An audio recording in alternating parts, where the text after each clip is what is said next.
আসসালামু আলাইকুম এভরিওয়ান, আপনারা সবাই কেমন আছেন? আশা করি সবাই আল্লাহর রহমতে ভালো আছেন। আমিও আল্লাহর রহমতে ভালো আছি। আজকে আমি রান্না করব পুঁই শাকের বিচি ভাজি। এজন্য আমি এখানে আমার ছাদ বাগানের পুঁই শাকের বিচি সুন্দরভাবে কেটে ধুয়ে নিয়েছি। আর এখানে নিয়েছি 2টা আলু কুচি করে আমি এইভাবে লম্বা লম্বা করে কেটে নিয়েছি।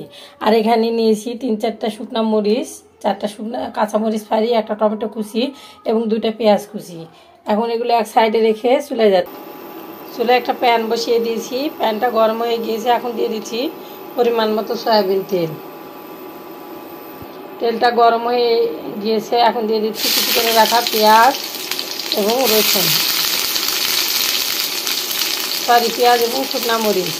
পেঁয়াজ এবং শুকনা মরিচগুলোকে আমি তেলের সাথে ভেজে নিচ্ছি। পেঁয়াজ মরিচগুলো আমি হালকা করে ভেজে নিয়েছি। এখন দিয়ে দিচ্ছি সামান্য পরিমাণে পাঁচফোড়ন। পাঁচফোড়নটাকে আমি তেলের সাথে একটু ভেজে নেব।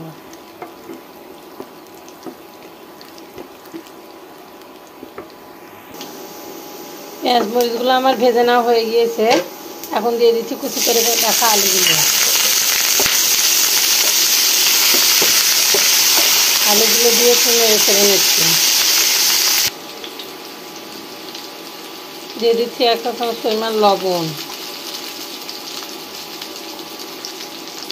1/2 চা চামচ পরিমাণ মরিচের গুঁড়া, 1/2 চা চামচ পরিমাণ হলুদের গুঁড়া, 1/2 চা চামচ পরিমাণ ধনিয়ার গুঁড়া,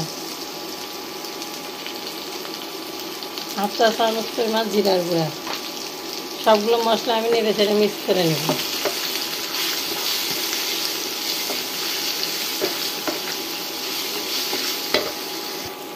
মশলাগুলো মিক্স করে না হয়ে গিয়েছে পর্যায়ে দিয়ে দিচ্ছি সামান্য পরিমাণে পানি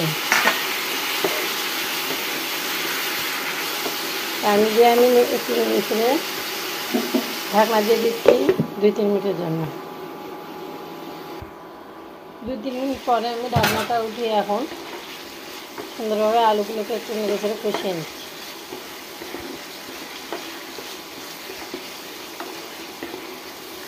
আলুগুলো আমার কষে নেওয়া হয়ে গিয়েছে। এখন দিয়ে দিচ্ছি পুঁই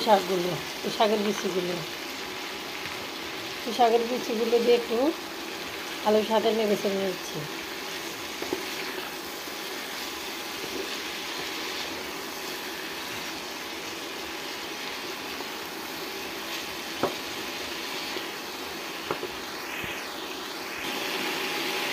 পুঁই শাকের বিচিগুলোর সাথে আমি আলু এবং মশলাগুলো মিক্স করে নিয়েছে। মিক্স করে নেওয়া হয়ে গেছে। এখন ঢাকনা দিয়ে দিচ্ছি কিছুক্ষণের জন্য। কিছুক্ষণ পরে ঢাকনাটা উঠিয়ে এখন আমি পুঁই শাকের বিচিগুলো একটু উল্টে পাল্টে নিচ্ছি। পর্যায়ে আমি কোনো পানি অ্যাড করব না। ঢাকনা দিয়ে রাখলে যে ভাপের পানিটা আসে সেটা দিয়েই বিচিগুলো সিদ্ধ হয়ে যাবে। আমি আবারও ঢাকনা দিয়ে দিচ্ছি কিছুক্ষণের জন্য। কিছুক্ষণ পরে আমি ঢাকনাটা উঠে এখন আবার পুঁই শাকের বিচিগুলোকে একটু নেড়ে চেড়ে নিচ্ছি।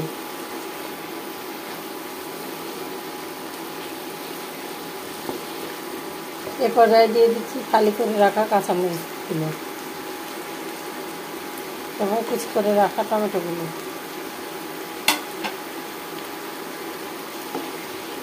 কাঁচামরিচ এবং টমেটো দিয়েও আরেকটু নেড়ে চেড়ে নিচ্ছি।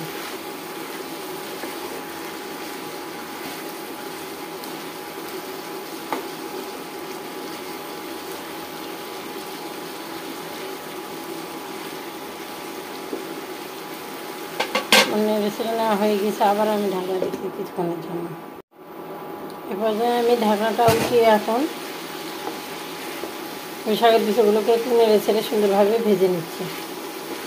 আমার আলু এবং পুঁই শাকের বিচি সবগুলো সিদ্ধ হয়ে গেছে। এখন এটাকে আমি 2-3 মিনিটের মতো নেড়ে চেড়ে সুন্দরভাবে ভেজে নেব। তো আমি পুঁই শাকের বিচিগুলো আমি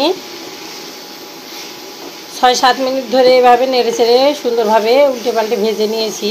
আমার পুঁই শাকের বিচিটা পুরোপুরি ভাজা হয়ে গিয়েছে। এখন চুলা থেকে নামিয়ে নিচ্ছি। তো আমার পুঁই শাকের বিচি ভাজির রেসিপিটা আপনাদের কেমন লাগলো অবশ্যই কমেন্ট করে জানাবেন। ভালো লাগলে একটা লাইক এবং সাবস্ক্রাইব করে আমার পাশে থাকবেন। দেখা হবে অন্য কোনো ভিডিও নিয়ে। ততক্ষণে সবাই ভালো থাকবেন। আল্লাহ হাফেজ। আসসালামু আলাইকুম।